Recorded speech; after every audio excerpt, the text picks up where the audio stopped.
只要不上班就去丹霞山。安排。我見到明星啊！冇明星，都係個演員嚟嘅。好明顯係明星啦，個個都識喎，睇口熟口面啦。唔好話你講呢句就話俾我聽，輸咗㗎啦。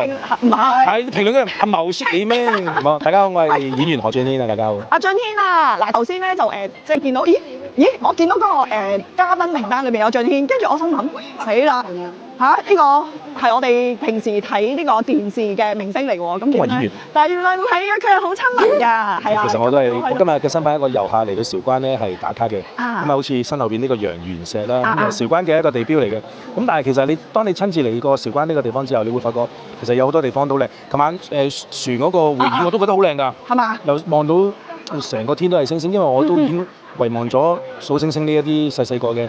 因為細個冇電子嘢㗎嘛，冇電視嗰啲嘢，冇平板電腦，真係可能觀賞觀星去沙灘嘅啫嘛。咁所以琴日其實都幾浪漫同埋幾靚。咁所以今日我哋嘅行程係第二日嘅早上啦。咁啊今日成日 full day 啦，咁聽日都仲有。咁所以我諗韶關今次呢次之旅咧會俾到我好多新嘅體驗，因為我第一次嚟。好，咁我就第二次嚟，係啦。咁咧就今日咧就我哋會一陣間仲會去南華寺啊，去其他嘅地方睇下。咁我哋再期待下呢個旅程好嗎？ Enjoy！好啦，咁相信呢個超過30萬年嘅陽元石嘅資料都唔使我多講啦。而呢個紅色沙礫岩嘅丹霞獨特地貌，真係好值得大家親自嚟到睇下嘅。好啦，今次分享到呢度，記得關注我，點個讚，下次再見，拜拜。